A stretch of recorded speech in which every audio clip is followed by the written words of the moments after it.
আসসালামু আলাইকুম। চলে আসলাম নতুন একটা রেসিপি নিয়ে। আজকের রেসিপিটা হলো আমি সব ধরনের সবজি দিয়ে একটা ভাজি রেসিপি করব। আমার সঙ্গে থাকেন এবং পুরো ভিডিওটা দেখেন। এখানে দিয়ে দিলাম আমি তেলের মাঝে অনেকগুলি কাঁচামরিচ আর পেঁয়াজ দিয়ে আমি একটু বাদামি কালার হওয়া পর্যন্ত অপেক্ষা করব। আর এখানে আমি বিটরুট এবং গাজর, সিম, আলু সব কিছু পলে ধুয়ে পরিষ্কার করে নিয়ে নিলাম। নিয়ে এখন ভাজির মাঝে দিয়ে দিলাম। দিয়ে এখন একটু নাড়াচাড়া করে একটু মিক্স করে নিয়ে নিলাম। নিয়ে আমি এখন ডাইকে ৫ মিনিটের মতো রান্না করে নিলাম।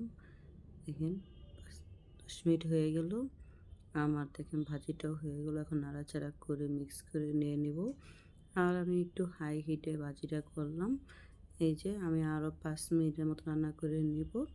এই যে আরও ৫ মিনিট হয়ে গেল। আমার ভাজিটাও হয়ে গেল। একটু নাড়াচাড়া করে একটু মিক্স করে আমি আরও কিছুক্ষণ রান্না করে নেব। একদম ভাজিটা কমপ্লিট করে নেব।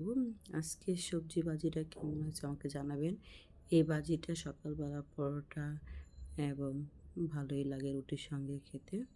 এই যে এটা ঝটপট ভাজি করে নিয়ে নিলাম। আর আজকে এটা সিম্পল ভাজিই করলাম, আর কিছু করলাম না। আজকে ভাজির রেসিপিটা কেমন হয়েছে আমাকে কমেন্ট বক্সে জানাবেন। নতুন নতুন ভিডিও দিব আমি আরও। আসসালামু আলাইকুম, আল্লাহ হাফেজ।